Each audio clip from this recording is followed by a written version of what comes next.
Okay. So, salamat sa Panginoon. Nandito na naman po tayo. Nandito po tayo.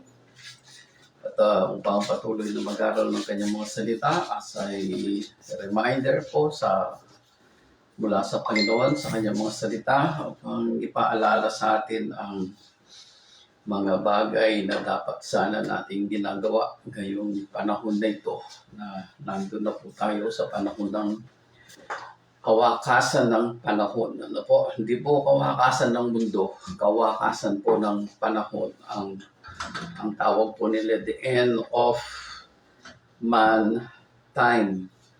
Dahil ang mag-umpisa po ay ang panahon na ng ating Panginoong Jesucristo, ang kanyang paghari dito sa lupa. Kaya po yung mga nagbibigay po ng mga kung ano-anong mga post sa Facebook na ang mundo raw ay magugunaw na, mawawasak na, marami nang mawawala ng tao. Alam po ninyo kung nagbabasa kayo ng Biblia, mali-mali po. Sapagkat ang paghaharian po ng Diyos sa pamamagitan ng ating Jesucristo ay ang mga taong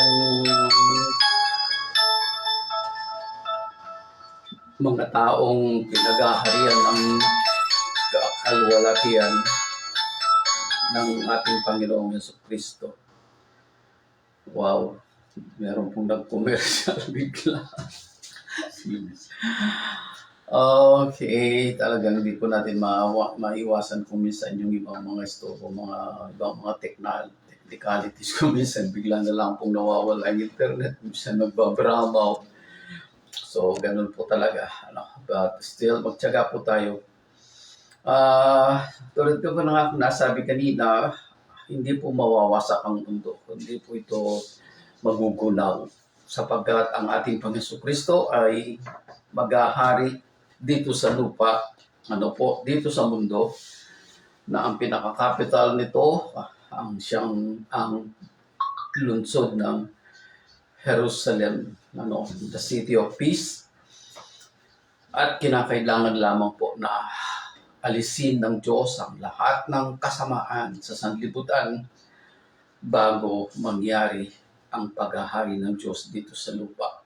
At yun po'y nalalapit na panahon po ang mga dadaan dyan at makikita natin ng iba-ibang mga pangyayari sa buong sanlibutan. You can hear rumors of wars, mga earthquake, mga grabing mga delubyo, iba-ibang phenomenon. But still, it's all part, bahagi po ito ng malapit na pagwawakas ng panahon ng tao at ang Diyos ang siyang maghahari na sa buong sanlibutan. Yan po ang ating pinakahihintay. But still, habang tayo po ay naghihintay, dapat meron po tayong ginagawa para sa Diyos at sa ating kapwa mga Kristiyano sa iglesia at para sa kaligtasan po ng sanlibutan. Hindi po tayo nandito na ganyan lang, nagpipiesta, mall ng mall, party ng party. Hindi po ganun ang pagkatawag sa atin ng Panginoon. Kailangan natin danasin yung mga bagay-bagay na kung minsan ay lumalabas tayo, but still, huwag po natin kalilimutan. Ako po kapag nasa loob na ng mga mall, palagi ko rin tinatanong sa sarili ko, ano kaya ang kahihinatnan ng karamihan sa mga taong ito na nasa loob ng mall na napakarami. Okay, dapat po yun tinatanong natin sa ating sarili upang maalala natin ng utos at atas ng Panginoong Jesucristo sa atin. Okay, tayo pong lahat ay bumubuot manalangin. Patuloy kami dumadalangin sa iyo, Ama. Yes, Lord. Pinupuri ka namin, dakila ka namin, sinasamba ka namin. Tinataas ang iyong pangalan. Yes, Lord. Luwalhati ka namin sa mga oras na ito. Tulad ng pagluwalhati ng iyong mga banal na anghel dyan sa kalangitan, at ang mga binanal na mga tao na ang kanilang mga espiritu ay maharap ng pagsamba sa iyo, Ama. Kaya sa mga oras na ito, Mang Diyos, tinataas namin sa iyo ang aming bansa unang-una. Mula sa lahat ngayon, alam mo ang nangyayaring kaguluhan sa Senado at sa Kongreso. Ang mga korupsyon na masyadong matindi na sinasabi ng karamihan sa mga dalubhasa at mga kumikilala sa batas. Mga historians, Lord, ang panahon namin ito ay panahon ng pinakagrabing korupsyon na nangyari sa bansang Pilipinas. Meron pa nga po nagsabi, Panginoon, na mas grabe pa doon sa panahon ng sinasabi ng dictatorship. In 20 years, Lord, nakita namin ang nangyari sa panahon na yon. And yet, it is worse in just 3 years. It surpassed, O God, ang mga bagay-bagay na korupsyon. Kaya po, tinataas namin sa iyo ang aming bansa. There are people, O God, na di namin maintindihan kung ano talaga ang layunin nila. Ang pagtakba ng ibang tao. This is the most, tulad nga po ng sinabi po ng isang philosopher, si Halegoria. Ang impyerno ay nakareserba sa mga tao, para sa mga tao na sa panahon ng moral crisis, sila'y nasa kalagitnaan. Neutral ang kanilang sitwasyon. It is worse than those people who are doing evil. Ang mga tao na hindi kumikibo at hindi nagsasalita laban sa kasamaan, it is worse than evil. Sinasabi nga po ng marami. Kaya po, Panginoon, tulungan mo kami buksan ang aming mga bibig patungkol sa katotohanan. Tulungan mo kaming isigaw, Panginoon, ang kamalian, ang kasinungalingan, na mayroong pag-ibig, Panginoon, sa aming mga puso. Kaya namin ito ginagawa at gagawin dahil mahal namin, Panginoon. Kung paano mong minahal ang buong sanlibutan, kaya binigay mo ang iyong buktong na anak. Ganun, Panginoon, nais mong madama namin para sa ibang tao. Marami ka pang mga tinatawag. Yes. Tulungan mo kaming mahanap sila at mailapit sila at mabalik sa iyong kawan. Salamat po, Amang Diyos, sa iyong kabutihan. Patuloy namin tinataas ang aming bansa. Hindi lamang, Panginoon, ang kanyang internal panloob na problema, kundi yung problema sa labas, na ang mga superpower na ito ay nag-aagawan, Panginoon, ng kapangyarihan at kami ang nadadamay nung katulad ng unang panahon. Na kami nadadamay sa kanilang mga sigalot, sa kanilang mga pagdigmaan. Kaya tulungan mo po ang aming bansa at ingatan mo po ang bawat isa, mga Pilipino, na sila po'y magising upang magkaisa kami, Panginoon, upang labanan ang lahat ng kamalian at kalikuan na ginagawa ng tao ngayon, maging sa loob o sa labas ng aming bansa. Yes. Kaya salamat po, Amang Diyos. Salamat po. Ingatan mo po ang bansang Pilipinas na yung hinirang, sa pasimula pa. Tinataas din namin, Panginoon, na iba-ibang mga problema na nangyayari ngayon sa sanlibutan, Panginoon. Iba-ibang mga bansa na nagigirian na at sinasabing Third World War is inevitable. Hindi raw mapipigilan ang ikatlong pandaigdigang digmaan. We commit these things to you, Lord. Kayo po ang nakakaram kung ito nga po'y mangyayari. Ang tanging dalangin namin, Ama, tulungan mo kaming maging matatag at lalong manguyapit sa iyo sa panahon na dumarating ang mga bagay na ito na kinatatakutan ng salibutan. And yet, sa amin, na kumikilala sa iyo at nakakaalam ng iyong mga salita dahil sa iyong mga kapahayagan sa amin, mula sa aming pagbabasa sa bawat linggo na aming pag-aaral. Yes. Alam namin, Panginoon, ang lahat ng ito'y mangyayari At tanda lamang ito ng nalalapit na pagbabalik ng aming Panginoon Kristo. Yes. Aming Ama. Kaya tulungan mo kami lalong manguyapit sa iyo, sa iyong mga salita. Siya. Pakayakapin mo kami, Ama. Opo. Pakayakapin mo po kami, Panginoon, sa panahon na yun Yes, O God. na dumating na ang kinatatakutan ng salibutan. Mm. O Panginoon Diyos, salamat po. Patuloy na pagpalain mo bawat nakikinig, nanonood ngayon at manunood pa at makikinig pa sa mga panahong dumarating. Sa lahat ng mga taong ito na nakikita namin, Panginoon, Opo. na nakikinig at nanonood sa panahon na libre ang kanilang mga panahon, sila mayroong pagnanasa, Panginoon, na makinig at manood. Yes. Pagpalain mo po sila, Ama. Opo, Panginoon. Bagamat kung minsan hindi na namin po kilala ang iba, pero kilala mo sila. Yes. Iyon po ang pinakamahalaga, Panginoon. Opo, Panginoon. Kilala mo sila. Kilala mo kami. Kahit hindi kami kinikilala ng sanlibutan, Panginoon, kinikilala mo kami at kilala mo kami. Yes. Kilala mo ang mga taong ito na nanonood at nakikinig. Patuloy na pagpalain mo po sila. Opo. Hayaan mo po ang iyong Banal na Espiritu ay malayang kumilos sa kanilang Yes, mga Lord. buhay, Lord.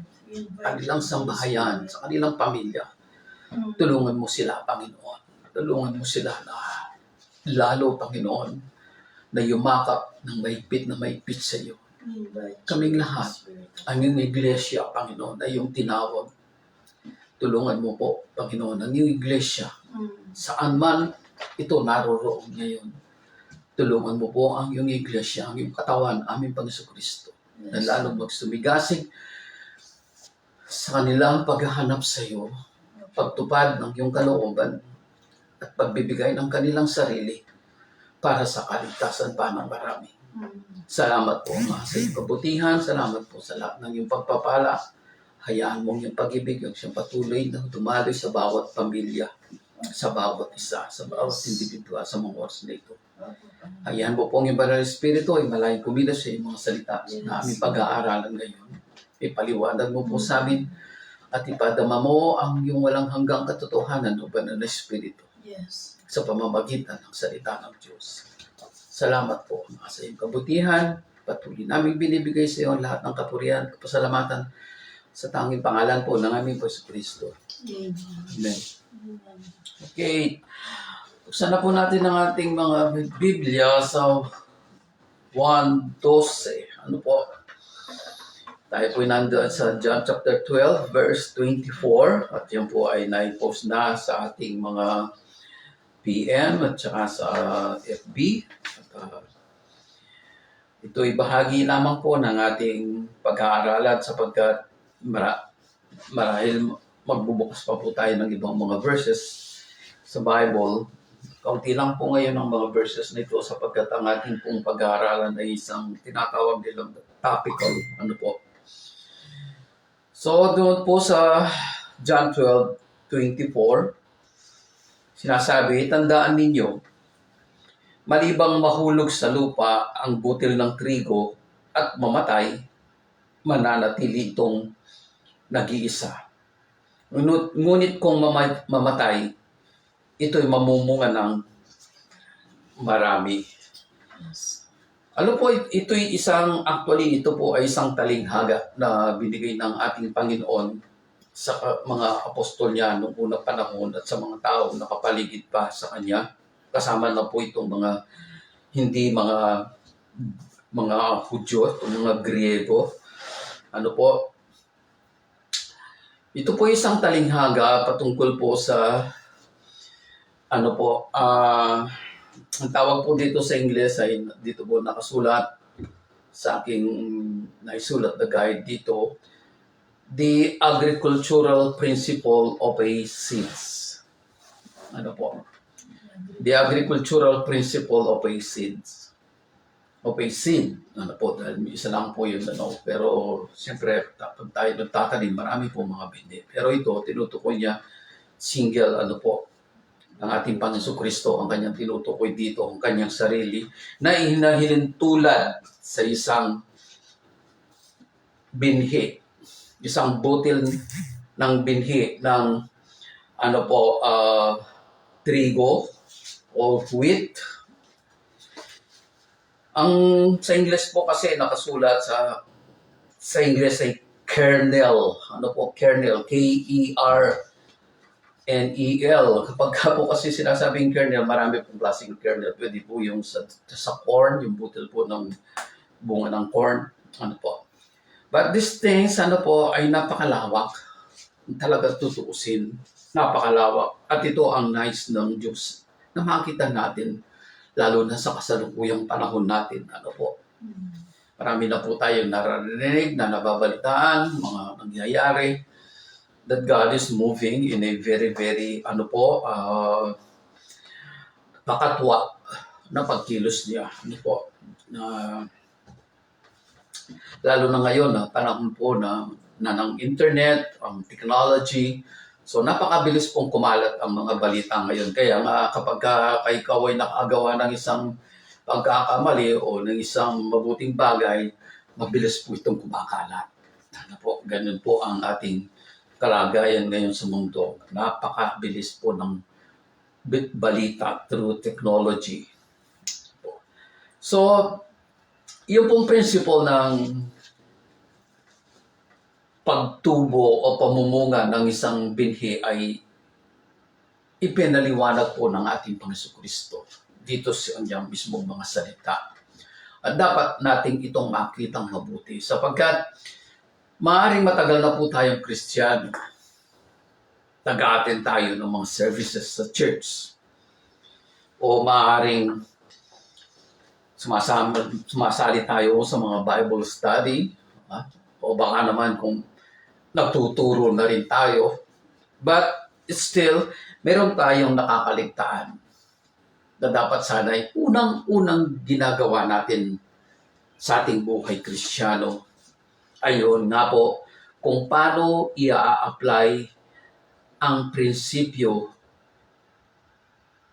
ng kamatayan at pagkabuhay at pamumunga ng isang binhi. So maliwanag na maliwanag po sa ating binabasa dito ang tinutukoy ng ating Panginoon sa Mateo 24 o John chapter 12 verse 24 ay ang kanyang sarili. Ang kanyang sarili. Sa atin ngayon, ang seed of faith ay ibinigay na mula nang tanggapin natin ang ating Panginoon Kristo bilang Panginoon at tagapagligtas. And the seed of faith ay binigay po ng Diyos sa atin. Itinanim niya yan sa ating mga puso. Ngayon, kung paano ito tutubo, ay nasa Diyos na yon at sa atin. Kung paano tayo tutugon sa pagkahirang nating ito. Ano po? Kung paano po tayo tutugon sa pagkatawag niya sa atin. Kung maalala po ninyo, nung mag-discussion po si Adan at saka si Eva nang sitahin sila ng Panginoong Diyos mismo, ng Ama, nung sila'y magkasala. At binigyan ng bawat isa ng mga salita na kung anong mangyayari. Even the devil, ay sinabihan din ng ating Panginoon Diyos na nagkatawa, o nagkunwaring isang ahas. At ang sinasabi niya, your seed, sabi niya kay Satanas, and her seed ay palagi mag-aaway. At wala kang magagawa, sabi ng Diyos kay Satanas, ay yun lamang tukayin mo ang kanyang sakong. But it will crush your head.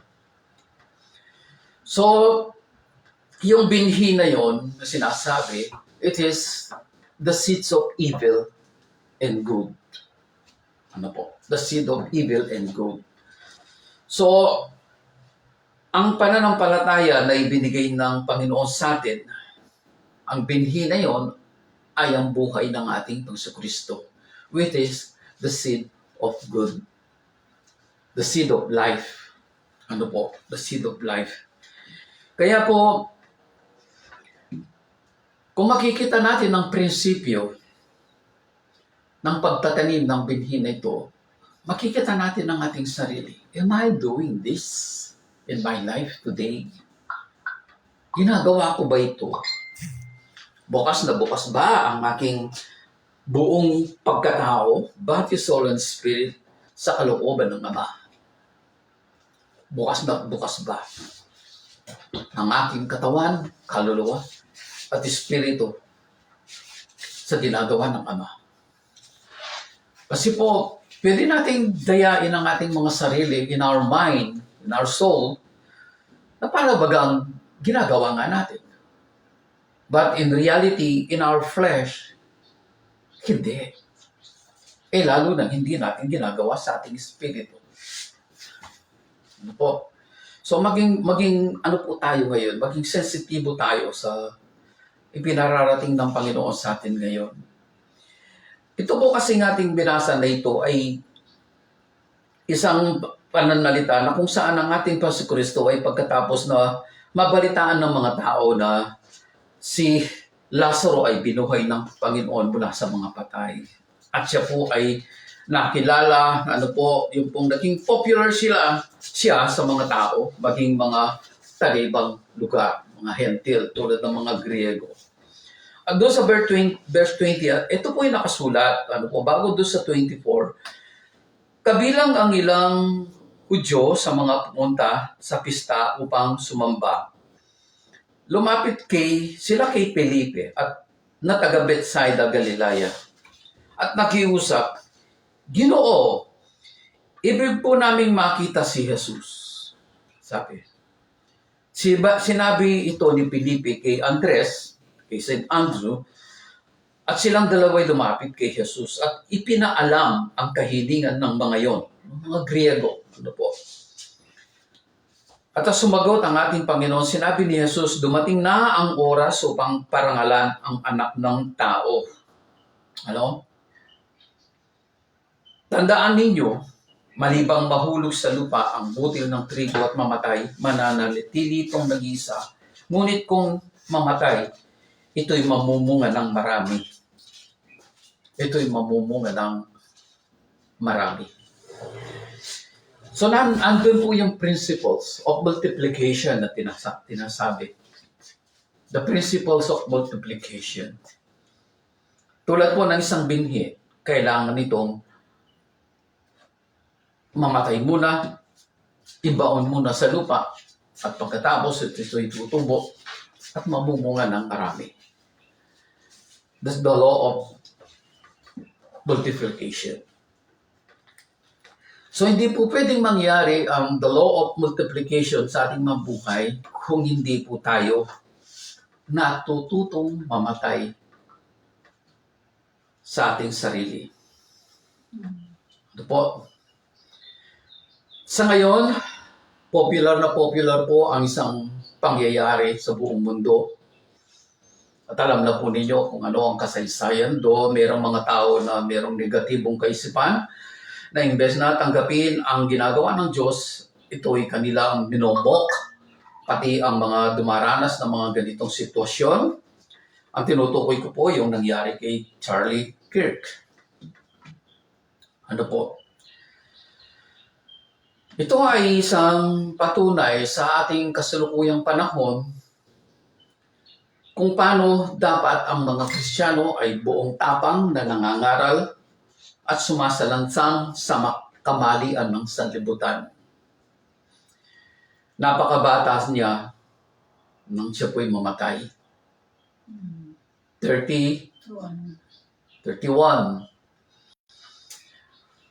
Yun nga pong kasabihan ng mga ibang mga philosophers, mga matatanda. Heroes don't die old.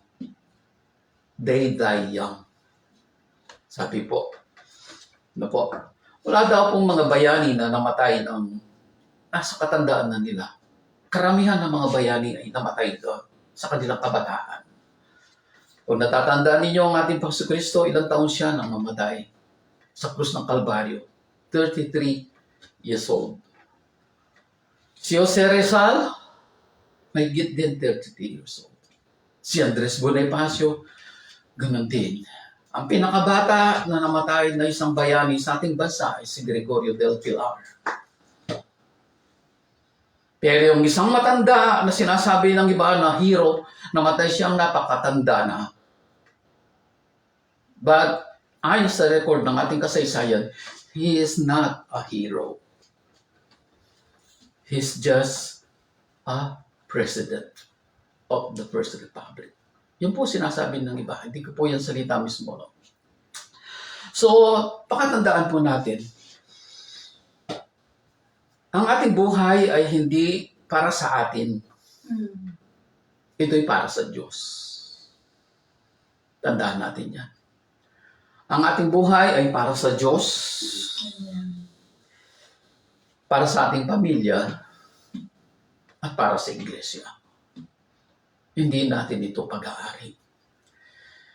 Kaya nga po, yung kinakanta sa simbahan, nung tayo po'y nagsisimba pa, ano po yung kinakanta natin noon? Walang sino man ang nabubuhay sa sarili lamang. Para sa sarili lamang. Yun po yung kinote ni Paul sa kanyang epistles. Kinakanta natin yun, and yet, nakakalimutan natin yung espiritu, ang diwa ng awitin na yun, ng inaawit natin sa simbahan. Walang taong nabubuhay talaga sa sanlibutan ito para sa sarili lamang. Kung tayo nabubuhay pa sa sariling natin, wala tayong pakialam. Kahit kanino, maging sa Diyos, wala tayong pakialam. Kahit sa sarili nating pamilya, wala tayong pakialam. Kung sa Diyos at sa ating pamilya, wala tayong pakialam, lalo tayong walang pakialam sa ibang tao. Sana po nakukuha ninyo ang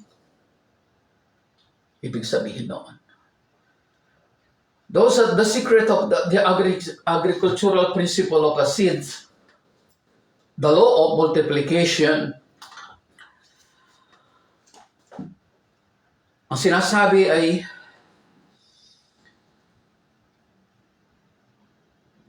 spiritual sacrifice, death to self, death to the world. To die from old self and grow and live and multiply. Iyon po ang ibinigay na halimbawa ng ating Panginoon Kristo sa kanyang mismong sariling buhay. Ano po? Kaya kung hindi natin nasusunod ang ganitong the law of multiplication na ipinakita ng ating Panginoon Kristo, wala tayong magagawa para sa Kanya. Lalo na kung nakapokus lang tayo sa ating sarili, sa self. Ano po? Kasi kapag nakatingin lang tayo sa ating sarili, ganyan, hindi natin makikita yung kapaligiran natin. Hindi natin makikita yung ibang tao. Kasi nakapokus tayo nung ayoko lang tayo dito sa ating sarili. Maaaring tinitignan natin ang ating puso kahit hindi natin nakikita niyan. Pero in reality, nakikita natin ang ating puso na wala siyang pakialam. Yun po ang nagiging resulta ng isang taong ayaw pang mamatay sa kanyang sarili para sa Diyos at para sa ibang tao. Napakahirap po talaga ito na isang kautusan ng ating Panginoon, and yet it is very, very so easy nga po sa mga taong gusto talagang sumunod sa ating Panginoon Diyos. Sabi nga po sa Tagalog, kapag gusto, maraming paraan. Pero kapag ayaw, maraming dinadahilan. Yun po ang kalagayan ng maraming mga tao ngayon. So, spiritual sacrifice, it means death to old self, and grow and live and multiply, katulad ng ginawa ng ating Panginoong Jesucristo. Dying to self, dying to the world, is the only way to multiply. Yun po wala na po tayong pwedeng ikatwiran pa o ano pang sasabihin pa natin sa ating mga sarili to justify ourselves, sapagkat ibinigay na po ng ating Panginoon Kristo ang mismong halimbawa mula sa kanyang mismong sarili. Mula sa kanyang mismong sarili. Kaya nga po palagi kong inuulit-ulit sa aking pagsasalita kahit hindi po ito kasama doon sa outline na binigay ng Panginoon sa akin. Always read the Philippians chapter 2 verse 5 to 11. Doon makikita natin kung ano ang ginawa ng ating Panginoon na pagsunod sa Ama. Doon sa mga nakasulat na yon, ano ang nangyari sa kanyang pagsunod, sa kanyang sakripisyo? Glory. Binigyan ng karapatan na makaupo sa kanang bahagi ng Diyos. As the angels and all creation worshiping God, our Lord Jesus Christ ay nandun sa tabi. What do you think? Sino sinasamba ng buong kalikasan? It is God, the Father, and Jesus. Ganun po ang tinanggap niyang karangalan. Ganun ang tinanggap niyang karangalan. Amen. Ngayon, nangangarap tayo na ganun ang mangyari sa atin. Can we do the same thing na ginawa ng ating Panginoon Kristo? Para sa atin, para sa iglesia, para sa sanlibutan? Mahari sa siguro sasabihin napakahirap. No, it is not. Kaya lang magiging mahirap dahil ayaw natin. Nag-i-struggle tayo. Masabi nga po, delayed obedience is already disobedience. Yung naaantalang pagsunod ay pagsuway na.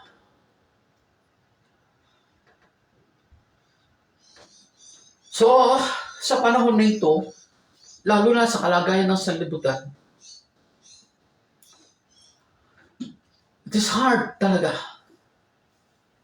Di ba palagi kong binabanggit sa iyo yung isang African na sinabi niya? Buti pa nga yung mga martyrs na pinapatay. Pagkatapos na pugutan sila ng ulo, sunugin ng buhay, tapos na. Nandun na sila sa kamay ng Diyos. But to us who are still living, napakarami pa nating digmaan na harapin sa buhay na ito. Amen. Yes. Not as a struggle, but a battle. Sabi nga po sabi ko, inuulit ko ito ulit sa inyo, tulad ni sinabi ni C.S. Spurgeon, we are already forgiven, cleansed, and glorified. Yan po yung nakasulat sa Epistle of Ephesians. We are now sitting in the right throne of God. And yet, ang sabi po ni C.S. Spurgeon, bagamat pinatawad na tayo, nilinis na tayo, at tinanggap na natin ang kalwalatian, but yung mga tukso ng kasalanan ay nandyan pa rin sa ating kapaligiran. So we have to fight. Kailangan nating labanan yun. Huwag nating aawitin yung sinasabi ng isang awit ng babaeng singer na sabi niya, oh, tukso, layuan mo ako. No, ikaw ang lumayo. Amen. Sapagkat yung tukso na yan, hindi yan aalis hanggat buhay tayo. Hanggat buhay tayo.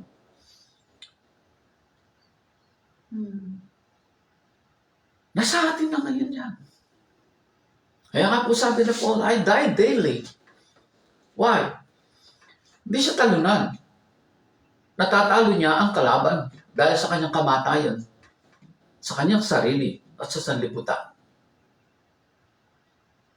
Sana po nakukuha natin ang mga bagay nito, lalo na sa panahon na ito na papatapos na po ang panahon ng tao. Malapit na po dumating ang ating Panginoon. Hindi na po, ako sa tansya ko lang, as my personal belief, baka hindi na po tayo aabot ng 10 taon sa mundo ito. Baka hindi na po. Yes. Sinasabi ko po sa inyo ito, not because of, propeta ako. No. Nakikita natin sa banal na kasulatan kung ano ang nangyayari sa panahon ngayon. At lahat ng nasusulat ay nangyayari sa ating kapanahunan. Almost 2,000 years na ang sinabi ng ating Panginoon Kristo ang panahon na mangyayari sa panahon na ito. Sinabi yan ni Paul, sinabi niyan ni John. Almost 2,000 years. And yet, ito'y nangyayari sa ating panahon, sa kasalukuyan. Exciting po ang buhay natin ngayon bilang Kristiyano. Exciting. Di tayo masaya. Siyempre, masaya sa ating puso, sa ating mga espiritu at tayo nagagalak sapagkat alam natin lahat ng mga sinasabi ng Panginoon na mangyayari sa huling panahon ay tanda ng kanyang nalalapit na pagbabalik. But we are crying for those people na pilit na pinatitigas ang kanilang puso. Pilit na binibigyan katwiran ang mga kasalanan na ginagawa nila kahit na sila'y mga Kristiyano na. Yun ang dapat nating iyakan sa harapan ng Panginoon. Yes. Kahit mismo sa loob ng ating mga pamilya. Sabi nga po ng isang palagi namin napapanood ng mga video ng isang kabataan. Our family is our missions.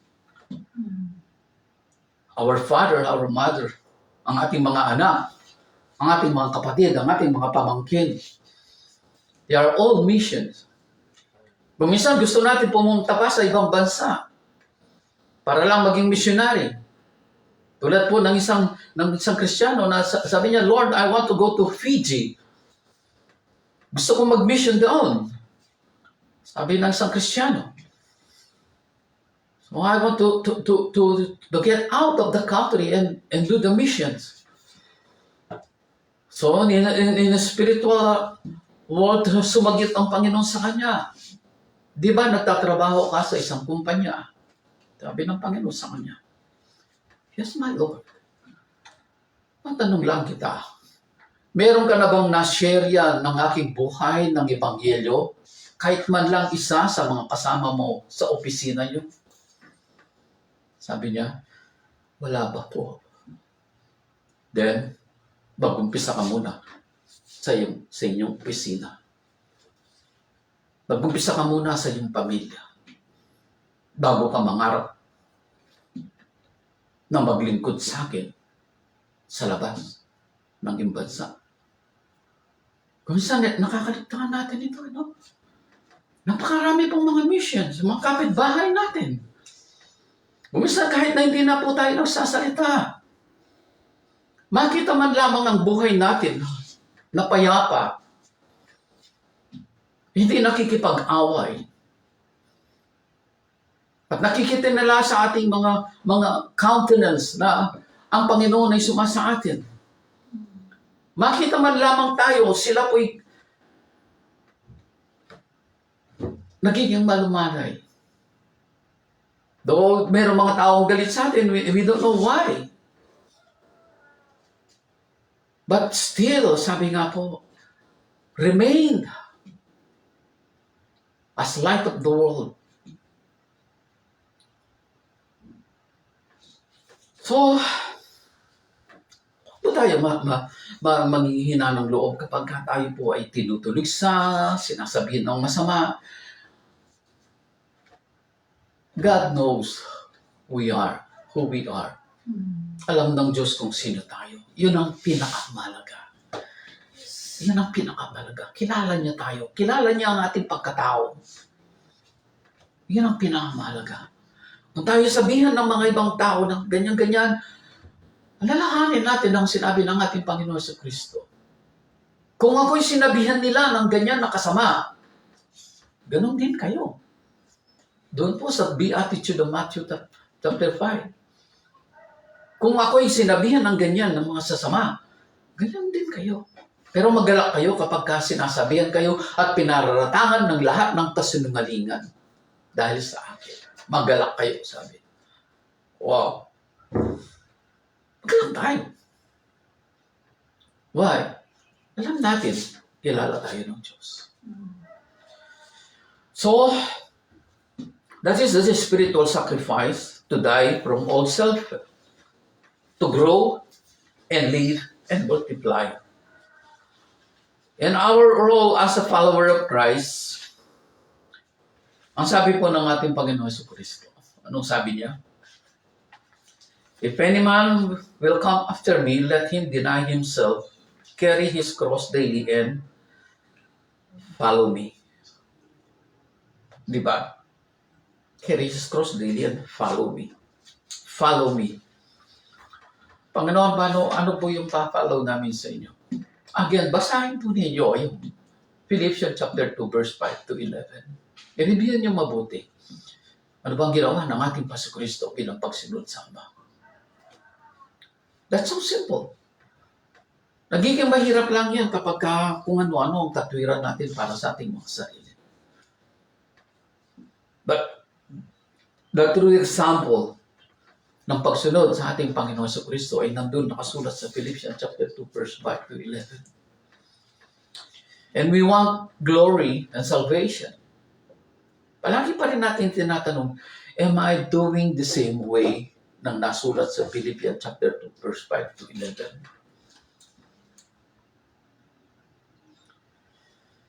Ang sabi po, those who cling to their old self or self will lose the real meaning of Christ's life. Yan po nakasulat sa sumusunod na verse natin binabasa ngayon sa ating main text. Ano po yun? Sa verse 25. Ang taong labis na nagpapahalaga sa kanyang buhay ay siyang mawawalan nito. Ang labis na nagpapahalaga sa kanyang buhay, sa kanyang sarili, sa sanlibutan ito, ay siyang mawawalan nito. Ngunit ang napupot sa kanyang buhay sa daigdig na ito ang siyang magkakaroon nito hanggang sa buhay na walang hanggan. Dumating na po ba sa inyo ang kaisipan na lumabas mismo sa inyong bibig? Lord, sawa na po ako sa buhay kong ito. I want to get rest. Gusto ko nang mamahinga.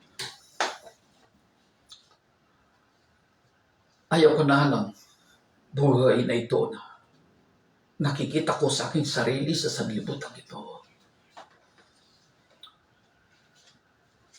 But those people who are not believers don't want to follow Christ and carry their cross and die to themselves. They are enjoying the world. Ito ninyo ang nangyayari ngayon sa ating bansa. Bilyon ang nawawala sa kaban ng ating bayan. They are enjoying all of this, but the reality, ano po sinasabi ng ating Panginoon Diyos, ng ating Panginoon Kristo mismo? What shall profit a man if he gain the whole world and lose his own soul? Ano ba ang mapapala ng isang tao kahit na mapasa kanya ang buong kayamanan ng sanlibutan kung mapapahamak naman ang kanyang kaluluwa? Maybe, ibigay natin sa isang banda, in this way, ano ba ang mapapala ng isang tao? Mapasa niya man ang buong kayamanan ng sanlibutan kung mawawasak naman ang kanyang karangalan. It's honor. Ay mawawala at aapat-apakan ng mga tao. Honor is greater than gold. Yan po sinasabi sa Proverbs. Honor is greater than gold. Kaya nga po sa ating buhay ngayon, as a follower of Christ, sinusunod ba natin ang mga bagay nito na kanyang ibinigay na halimbawa sa atin? Kaya nga ibinigay po ang ating Panginoong Jesucristo sa atin eh. At katawang tao siya. Upang siyang maging role, siyang maging model ng isang tunay na anak ng Diyos na sumusunod sa kalooban ng Ama. Kaya wala na po tayong may tatatuwa pa. Huwag ninyong titignan ng inyong pastor, huwag ninyong titignan ng inyong mga magulang. Huwag ninyong titignan ng inyong mga kapatid. Tignan nyo ang halimbawa ng ating Paso Kristo. Sa kanyang harapan, tayong lahat ay mananagot kung ano ang ginagawa natin sa buhay na ito. Hindi tayo mananagot sa harapan ng pastor. Hindi tayo mananagot sa harapan ng ministro o sa harapan ng ating mga magulang. Sa harapan ng ating mga kapatid. We will not. Lahat tayo magsusulit sa harapan ng Diyos. Everyone. Everyone. So, tandaan po natin yung mga bagay na yan. Following the example of Christ, teach us humility and growth. Humility and growth. Uli, yun po, andun po sa Philippians chapter 2, 5 to 11. Humility and growth. Andun po.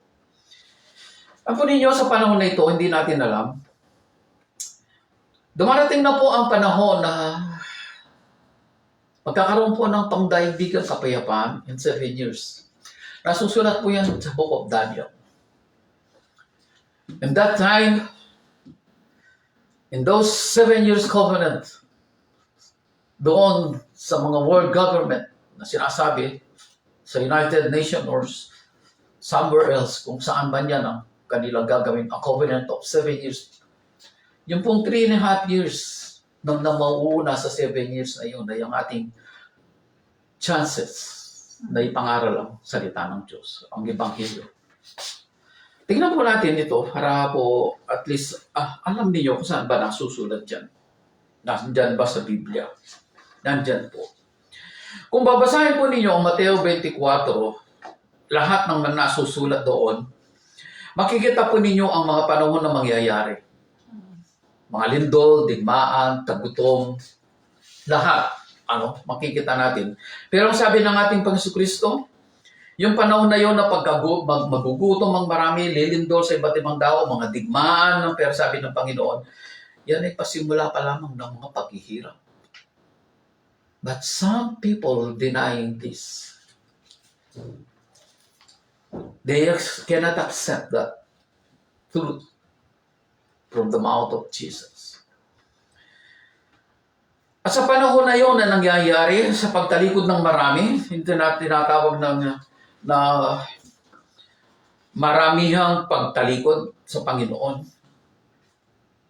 Pero sa pagkupusin nyo, God is raising people na mayroong lakas ng loob na mangangaral na magsasalita.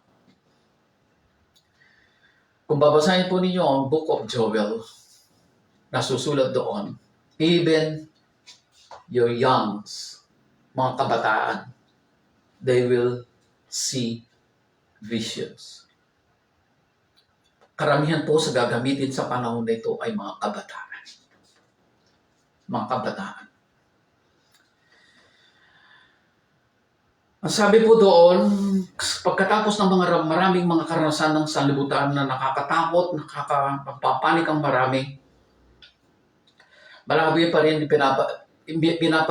pinapatagubilin pa rin ng Panginoon nang sabi niya, ngunit ang manatiling tapat hanggang wakas ang siyang maliligtas.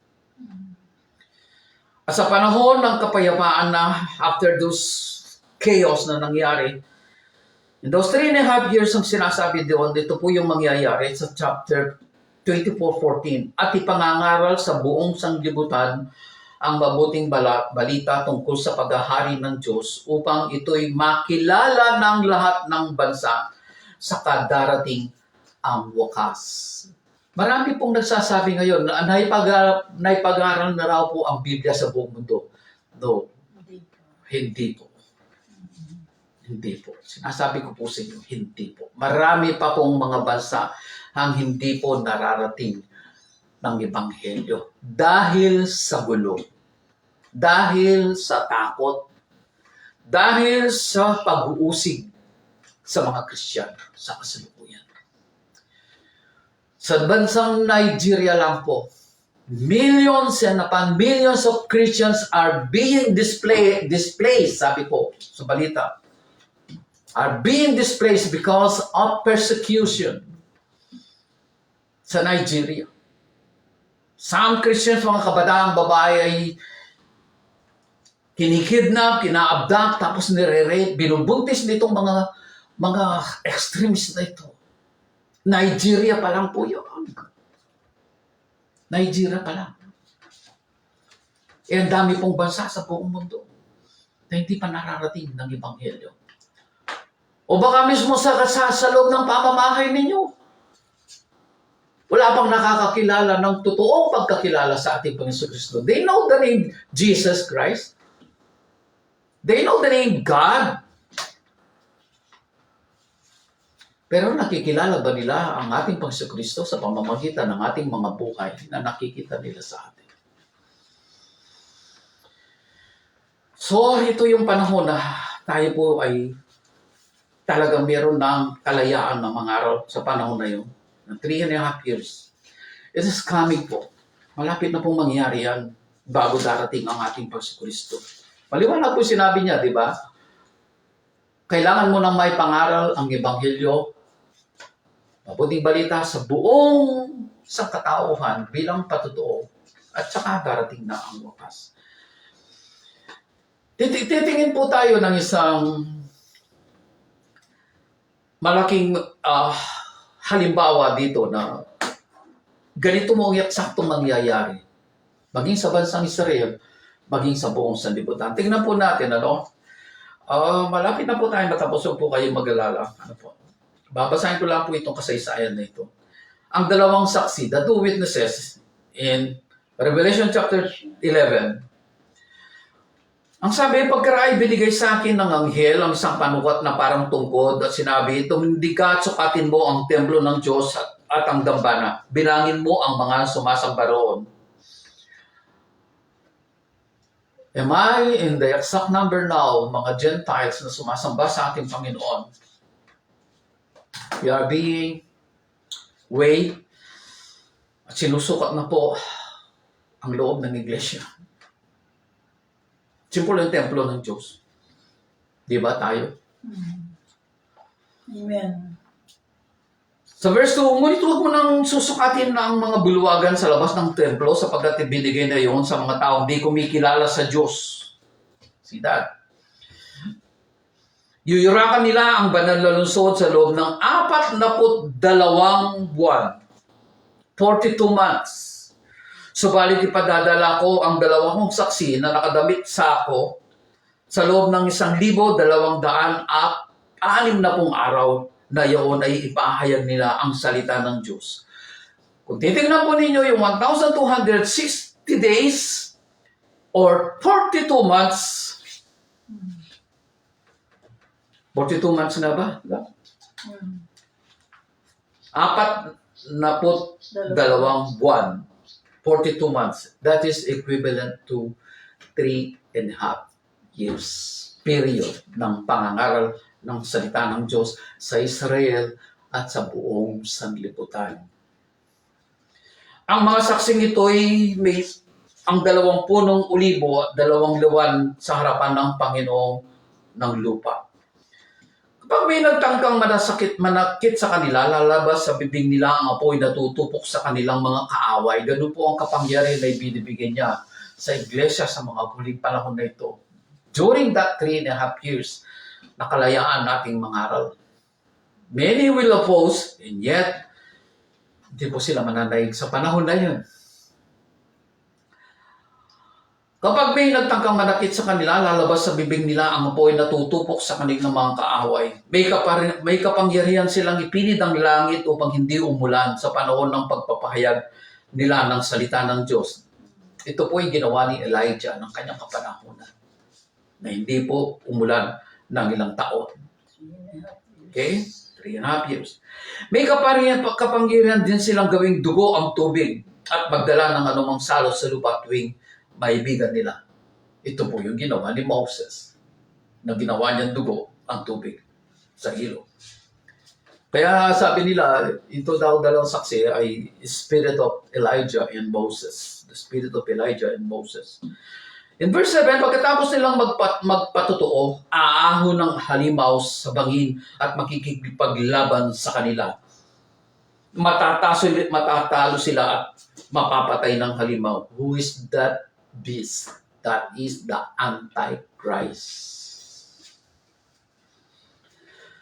At ang kanilang bangkay ay mahandusay sa lansangan ng dakilang lungsod na ang mahiwagang pangalan ay Sodoma o Ehipto. Sapagkat napakasama na po ng buhay ng mga tao. Even in Jerusalem, even in Israel. Di lang po ninyo napapanood dyan sa mga video ko na it is worst.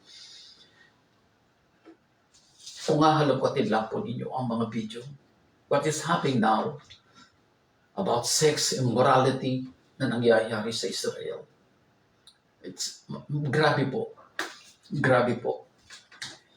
Di lang po yan na siyempre hindi napapakita niyo sa news po. But kung makikita ninyo sa mga video, it is worst. Kulang na lang na magtayo sila ng isang Diyos-Diyosan para sa bayan. But in their flesh, they are doing it already. In their flesh. So, dito rin ipinako sa krus ang kanilang Panginoon. Sa labas ng Jerusalem po ito. Sa loob ng 3 araw at kalahati ang kanilang mga bangkay, Sa loob ng 3 araw at kalahati ang kanilang mga bangkay ay panunuorin ng mga tao mula sa iba't ibang lahi, lipi at wika at bansa. At hindi sila papayag na ilibing ang mga bangkay. Magagalak ang lahat ng tao sa sanglibutan dahil sa pagkamatay ng dalawang ito. Magdiriwang sila at magbibigayan ng mga regalo. Mag-i-exchange gifts. Hello? Dito pala galing yun, Mag-i-exchange gifts sila. Magbibigayan ng mga regalo sapagkat ang dalawang propetang yun ay nagdulot ng labis na kahirapan sa kanila. A guilt, a heavy heart ang naging bunga ng pangangaral ng dalawang saksi na ito. Hindi nila matanggap. Pagkalipas ng 3 araw at kalahati, ibinalik ng Diyos ang kanilang buhay at sila'y tumindig. Nasindak ng gayon na lamang ang mga nakakita. Pagkatapos ay narinig nila ang isang malakas na tindig mula sa langit ang wika, "Umakyat kayo rito." At habang nakatingin ang kanilang mga kaaway, napasalangit sila sa isang ulap, lumindot ng napakalakas sa oras ding yun. Nawasak ang 10 bahagi ng lusot. 7,000 ang namatay. Ang natirang mga tao ay natakot at dinakila nila ang Diyos ng kalangitan. Kung nagdududa pa rin po kayo sa salitang ito ng Panginoon, ay asan nyo na po yun? That this what will happen on the last days na pangangaral natin. After we preach the gospel in the whole world, kasama na itong mga tao ito sa Israel na mga ngaral. After that, di natin maitaatwa. Death will come to all many Christians and persecution. That is the day of purification now.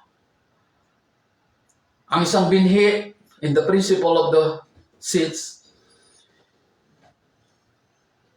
itatanim yan sa lupa. Tuyo na siya. But it will be watered by the Lord. Sa atin, kung paano tinubuhusan natin yung tubig, yung kinalalagyan ng binhi. Then, unti-unti pong lalabas po yung munting halaman. At dahil makikita niya ang sinag ng araw, siya'y lalago na lalago. Ang sinag ng araw, that is the purification from God. We will grow then. Makikita ng Diyos ang sino talaga ang sa Kanya sa panahon na yun. Marami po ang ayaw maniwala dito at sumasalungatin. Yet, we do believe God can keep us on those days. Kung paano po niya iningatan ng bansang Israel nang sila'y lumabas sa Ehipto, the same way ang gagawin niya sa atin. Kaya niya tayong ingatan. By life or by death, He can keep us. Sapagkat pinili niya po tayo, hinirang niya tayo. Kaya maging sa kamatayan at sa buhay, nandyan siya sa atin.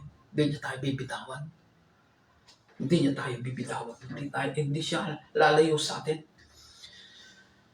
So, following the example of Christ, teach us humility and grow. As Jesus, He sacrificed Himself to bear much fruit for God in God's kingdom. tayo po ngayon ay bunga ng ginawa ng ating Puso Kristo. Amen. Death or transformation, dying to self, and willingness to change and to be used and to be planted by God.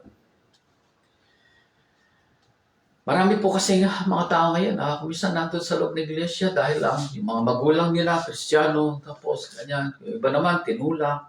Pagka mayroong altar call, pinipilit silang pumunta sa harapan. That's not the way. Kailangan po, willingness po tayo na isurrender natin ang ating sarili. Amen. Isa lang po ang pwedeng umakay sa atin, papunta sa ating Panginoon sa Kristo. Tandaan po natin. Isa lang. Maybe God will use some people. But isa lang talaga, the Holy Spirit. Yes. The Holy Spirit will lead us to Jesus. Amen. And Jesus will lead us to the Father. Amen. Ganon po ang talagang dapat. So, as a conclusion of all of this, ang sabi po dito, mamaya po babasahin natin uli yung ating pinaka-main text. As a conclusion, from the death of Jesus to the death of the apostles, to the death of the early Christians, to the death of the reformists, like John Huss,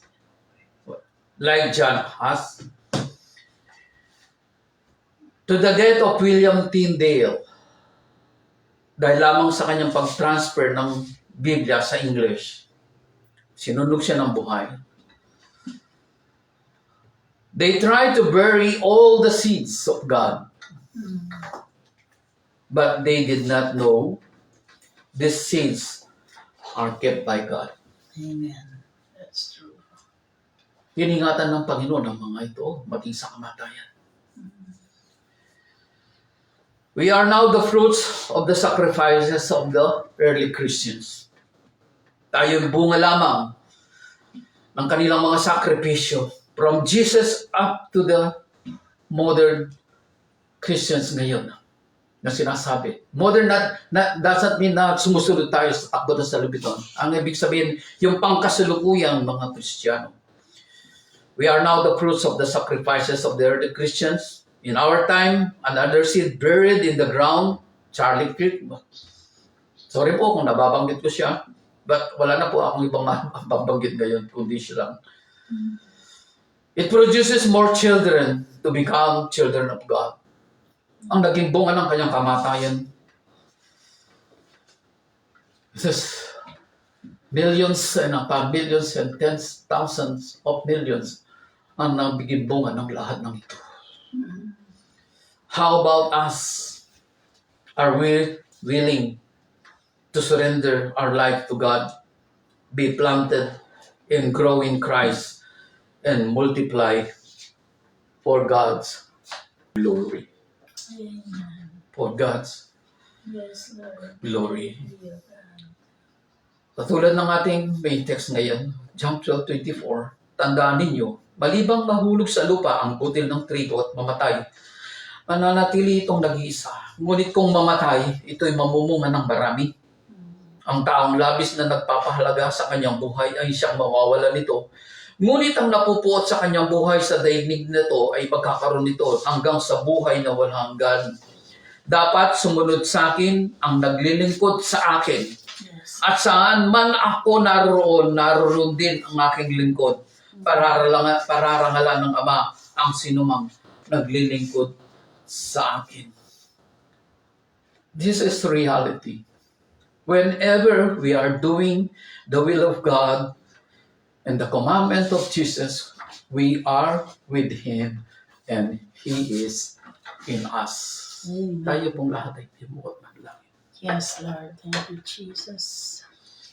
Thank you, Lord God. Salamat po, Ama, minsan pa, dinakila mo ang iyong pangalan. Yes. So we commit all these words, O God, sa iyong kaluwalan at karangalan. Inalalagay namin ang mga pinag-aralan namin ito sa iyong harapan ngayon, sa banal mong trono. Ikaw na po ang bahalang umabot sa iba na makikinig pa nito at manonood Yes, pa. yes, Lord God. Give them time, O Lord God, to reflect at ipagkaloob muli ang buhay na ito sa iyo. Hayaan mo, Panginoon. Katulad ng sinabi ni St. John the Baptist, habang ako, Panginoon, ay nawawala, ang aking Pagskristo ang siyang lumilitaw. Ganun nawa ang mangyari sa aming mga buhay. Habang unti-unting nawawala ang aming mga sarili, ikaw, Panginoon, ang nabubuhay sa amin. Yes. Tulungan mong mo kami na ito ay mangyari. And we pray, God, selyuhan mo ito ng iyong banal na Espiritu. Sapagat pinangako mo, walang sino man ang makakagaw sa iyong mga kamay sa lahat ng sinelyuhan mo ng iyong dakilang kalwalatian. Salamat po, Ama, sa iyong kabutihan. Salamat po sa araw na ito, sa iyong mga salita. Pagpalain mo lahat po ng nakinig, nanonood, Yes, Lord. manunood at makikinig pa sa mga Opo, sumusunod na Panginoon. mga araw. Bless them, O God. We can pray always. Let Yes. your love flow. Let your love flow. Yes, Let Lord. your love flow to every individual, family, and household, O God. Salamat po, Ama, sa iyong pag-ibig sa amin. Sa amin pansamantalang pag-iwahiwalay. Ang iyong pag-ibig ang siyang patuloy na manatili sa aming mga puso upang ipadama namin ito una sa mga kapatiran sa iglesia, sa aming mga pamilya, sa ibang tao. Ang pagkilos po ng Banal Espiritu ay manatili sa pamamagitan ng biyaya ng aming Panginoon. Yes. Salamat po, Ama, sa lahat ng ito. Sa iyo po namin binibigyan lahat ng karangalan, kapurihan, kapasalamatan sa tanging pangalan po ng aming Panginoon. Amen. Amen. Amen. Amen. God bless you and keeps you. Amen.